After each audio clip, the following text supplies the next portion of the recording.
Mom and Dad, are you ready? Today's word is stupendous. You need some encouragement. We really love listening to you guys. You need some inspiration. We just found your Stupendous Marriage podcast. I love that word, stupendous. Stupendous marriage encouragement from Stu and Lisa on the Stupendous Marriage Show.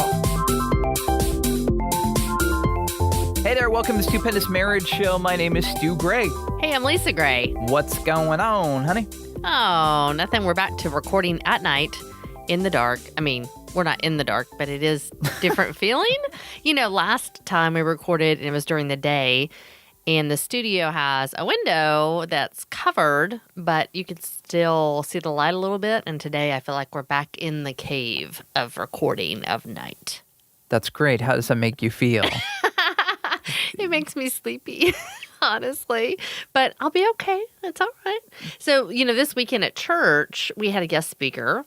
It was really good, and it's been something I've been thinking about for the past several days, and you and I have talked about a couple of times, but how we see God, and that sometimes we start to see God in a predictable way. So let's say we see God as a God that provides, and He's provided this way another time, and then we're needing provision, and all of a sudden we keep thinking He's going to do that same thing, and how even though we should know Him, He should still be somewhat unfamiliar so that we're expectant to see the new things He's going to do.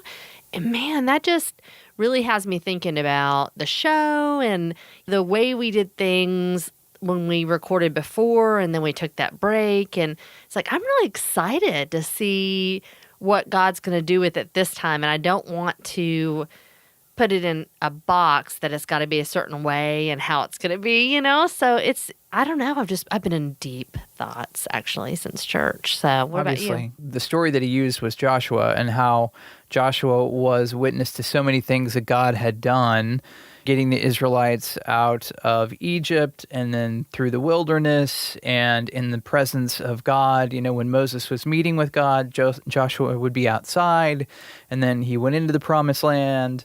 And not doing this out of order, but Joshua was like the right-hand man to everything that God had done. And then it got to this point where he needed to do something different. He needed to go into Jericho with the people, and none of his experiences with God could help him go forward. He needed God to show up right there. And God showed up. He said, "Are you on my side or the enemy's side?" He said neither, right? Yeah, he said, "Neither. I'm the leader of the angel armies, the host of heaven, and now is the time for me to show up." And it's like the speaker said, what happens is when we don't know how to go forward, we try to do it ourselves and go back to our old experiences and try to force God into those things, or try to use something that we've had from our past to go forward. And what we need is the unfamiliar piece of God, to go to Him, and actually He comes and talks with us and gives us forward momentum and gives us vision on how to do the new thing that He wants us to do.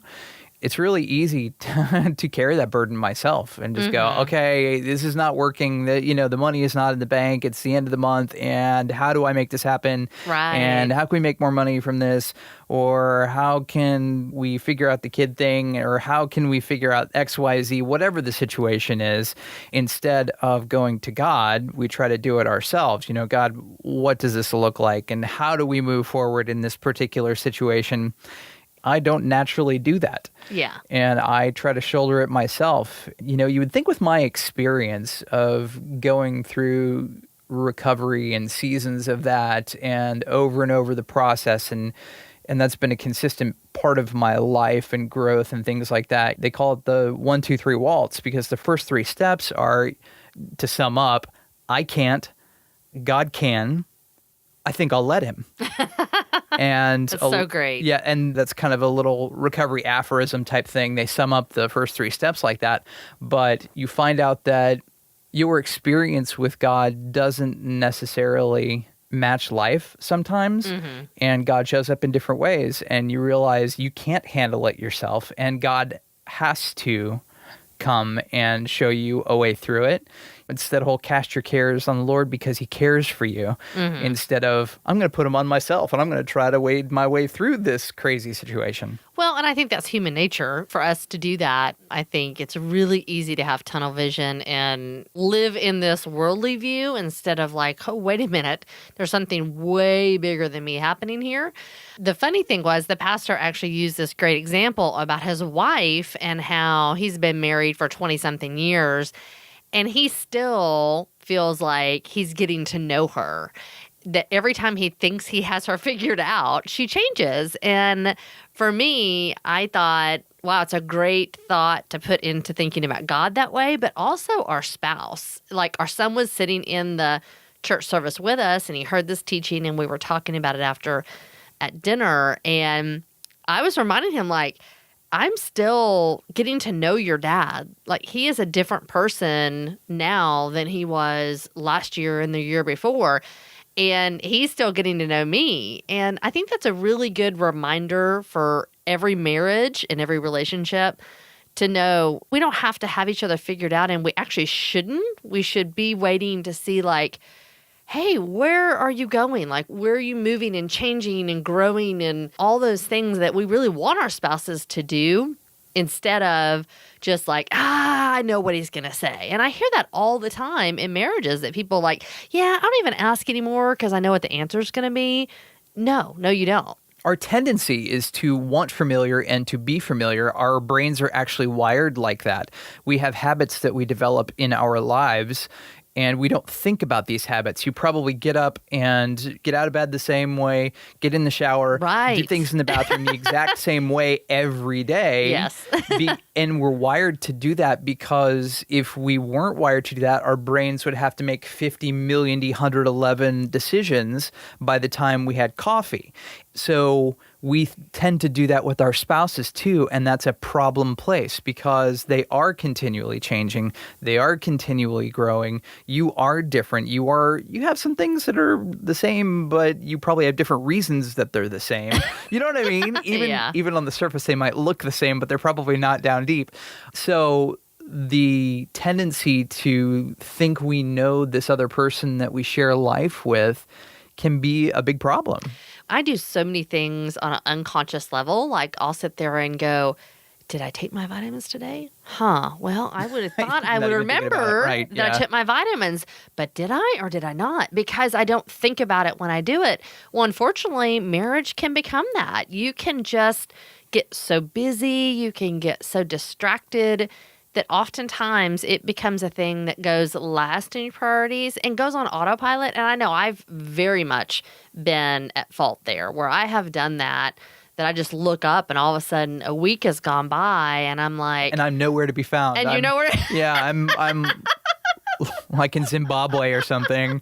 It's like, where did he go? No. Oh, is that not what you meant? But I feel like I haven't had a conversation with you other than to say, hey, what are we having for dinner? That is a constant struggle in our house, by the way. That is a constant struggle. And who's doing what, when, where. And those sometimes are the only conversations that we get to have for several days at a time. And it's just unfortunate. The teaching was so good in relationship to thinking about God and the way he should be unfamiliar to us. It so much applies to our marriages and our other relationships, especially the ones that are significant too. We've got an email coming up. You can send us yours always on air at stupendousmarriage.com or try out the brand new line to ask us a question at 1-615-592-1060.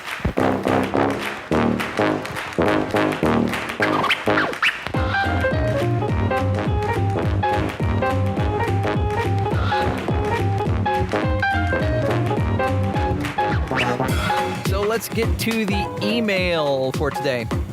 Hey there, Stu and Lisa. My wife and I have been married 22 years. We have 4 boys, but we've always had issues with sex. I would like physical intimacy to be a journey that we go on together. I compare it to traveling. There's this big world out there. I want to go see these destinations with my wife. I want to go on a journey and see stuff with her, not by myself or with somebody else. I want to communicate about, explore, experiment, and figure out that journey together. Since we got married, it's usually me that initiates any conversations, new things, and sexual times. She will initiate sex about once every other month. She'll talk a little bit about sex if I bring it up, but doesn't like to talk about it. I've tried to encourage her to think about what she wants, and she says she doesn't know. She always asks me, when is it enough? Why isn't what we do good enough? And I say that it's not about the act, it's about the journey and exploring this together. In the last 6 years, she's been a willing participant in just about anything I ask her to do. I've been feeling, though, that maybe she'll never want to come on this journey with me, that she will always view sexual intimacy as an act that she does for me. I've had a hope that she would realize how important physical intimacy is to our marriage, but this week I started to let go of this hope. I told her that I would be affectionate, do the things that she wanted to do, but I would no longer pursue and push her to have sex. That I'd always be here for her if she ever wanted to go on that journey with me. I respect your advice. Let me know your thoughts on if I did the right thing or not. Thanks. I love the analogy of going on a journey together and seeing it that way. I think that's a really great visual concept for people to think about intimacy in your marriage, not as a destination, like just doing the act, but actually as a journey to learn exactly what we were talking about a minute ago, learn more about each other. And I think that's a really good way to think about it. Unfortunately, it sounds like there's a disconnect in that conversation between them. I know you and I have had conversations about how we were raised to think about sex, and I would really encourage him first to try to have a conversation at the right time, in the right place, and really, instead of saying, oh, I want to have this conversation with you again about sex, really saying, I want to understand what you think about it. I want to understand what deep down your thought processes are about the overall part of being intimate in a relationship. Because for you and me, I know when we've had those conversations, and I didn't even honestly know on a conscious level what I thought. But when we've had those conversations, I realized, when I was brought up as a woman, a young woman, I was told sex was bad, touching body parts was bad, that everything was bad. And it wasn't even in context of in and out of marriage. It was just like, just don't do it, right? Right, sure. So then you grow up and you get in marriage and everybody's like, woohoo! And it's like, well, wait a minute. I've been programmed for many, many years to think that it's bad. And so I had to stop and really think about what I was thinking about on an unconscious level. Maybe this is a tip too for someone, that guys resonate with word pictures a lot of times. And if you're having problems communicating with your husband, attach a picture to it. He might understand it a little bit better. This gentleman talking about the journey going on together, I thought was amazing too. Of course, little Einstein's theme went through my head though. We're going on a trip on our favorite rocket ship, going through the sky, little. And I was like, you are a dad. Maybe that's not where he was intending to go. But oh, that is so bad. Yeah, so that was one of my first thoughts. But the thing I wanted to hit on was right at the end of the email. Don't give up hope. Don't give up hope. Don't give up hope. Don't give up hope. We have a God. We serve a God. We love a God, and God loves us. He is bigger than any problem, anything that we ever face in our marriage, including sex. And she may not be there yet. You said 22 years together. You have 4 wonderful kids together. Do not give up hope, because you can either move towards your spouse or away from your spouse. There's not a lot of middle ground there. And you giving up hope in this area will cause problems in other areas. Do not give up hope. Yes, the journey is long. Be persistent. Be consistent. Do what Lisa just suggested. Talk about her feelings and the things behind where she might be. You got to remember, God puts 2 different people together. We're wired differently. We think differently. We have different amounts of emotional space in our lives.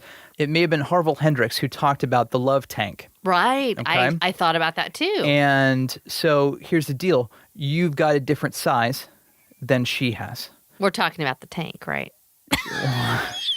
That sounded like a really sorry. Yes. We're talking about the love tank. Okay, all right? okay. So you may have a big metal trash can full of love to give, but she may have a thimble. And that's all she can give, and that's all she knows how to give. That's all she thinks about.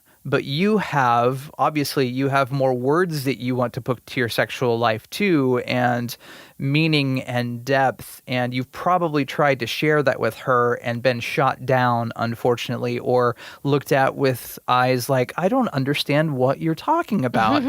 And we're different. I mean, I get that with Lisa sometimes. I'll try to be explaining a song or, hey, here's this or something like that. And you get this glazed over look like, what are you talking about? And why are you telling me this? But I do the same with you. You'll go into real estate talk and talk Yes, about, you do. this going on, that, or money or, something along, budget here, blah, blah, blah. And I'll go like, blah, and I don't have anything to give you.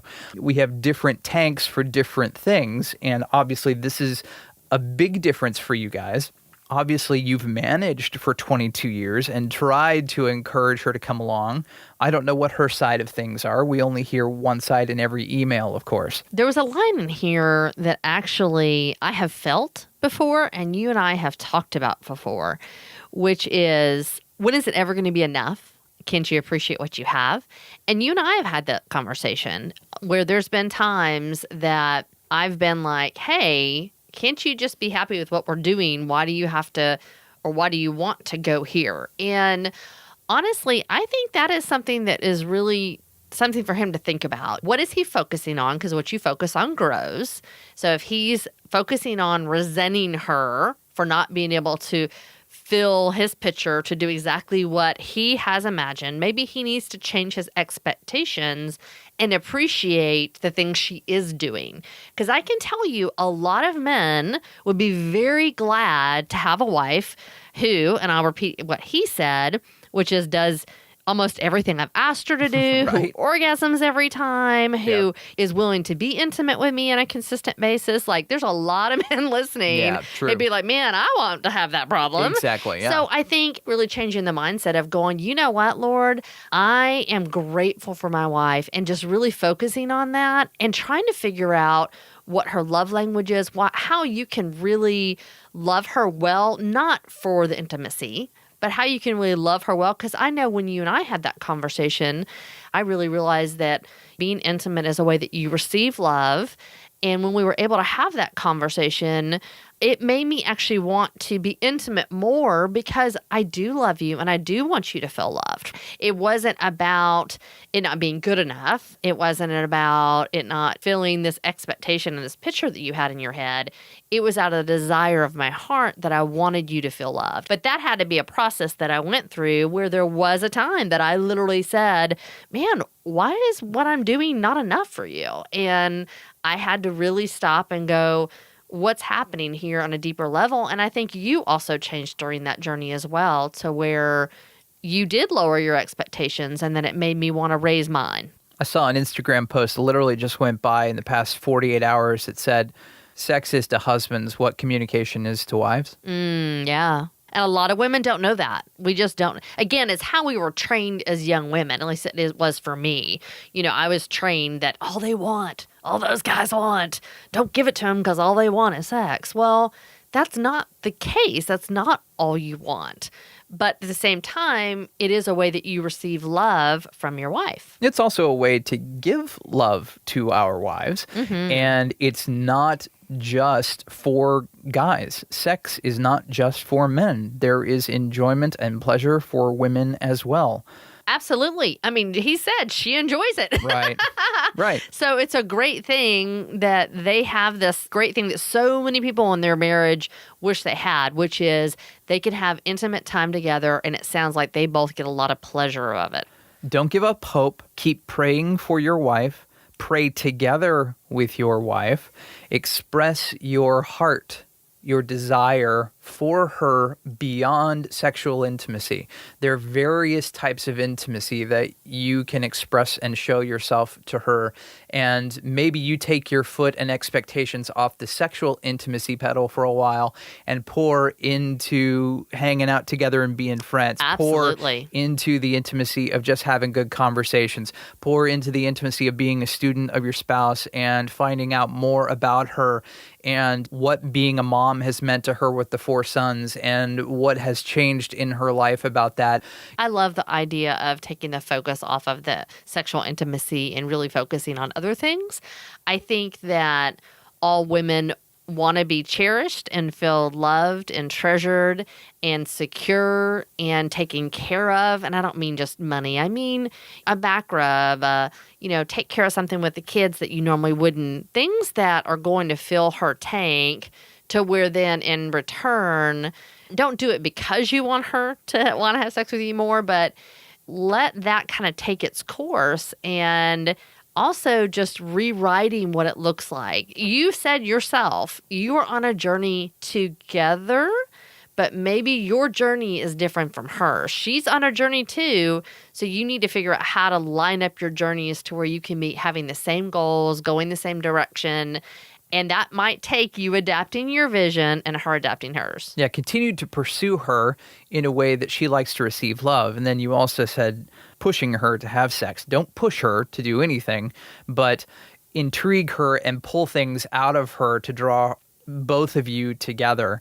That means paying attention to her and pursuing her, not necessarily just in the sexual realm. I'm not saying don't have sex, because that is definitely something you should be doing. Yeah. But putting your expectation on top of that seems to be an issue. Thank you so much for this email.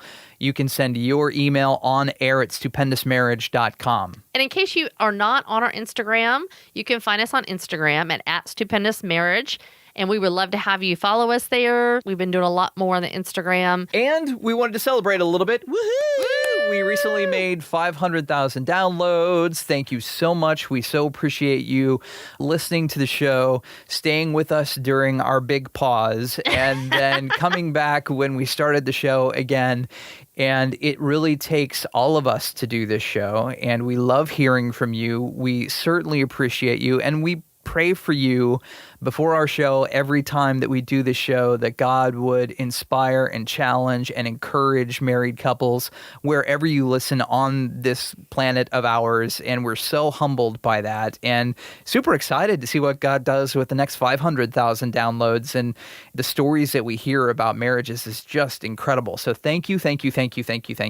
And a great way for you to support the show is to share the show with friends. You can go into the app, wherever you listen, rate us, review us, tell them about what we're doing, go to our Facebook group and join there. We just really do want this to be a community about marriage, and we're just really excited for the next 500,000 downloads. We'll talk to you next time. See ya. Yeah. Like the show. Yeehaw. Share the podcast. Tell another couple. Hold on. Hold up. But man, it's so... There's no way that word was coming out.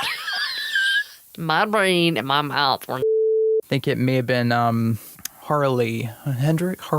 Hendricks? Harville.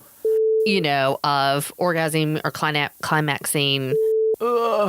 That she will always... Is that okay? You want me to do that part? Sure. To go into it? Okay, let's start over. Yeah. Like the show. Share the podcast. Tell your married friends. Yeah.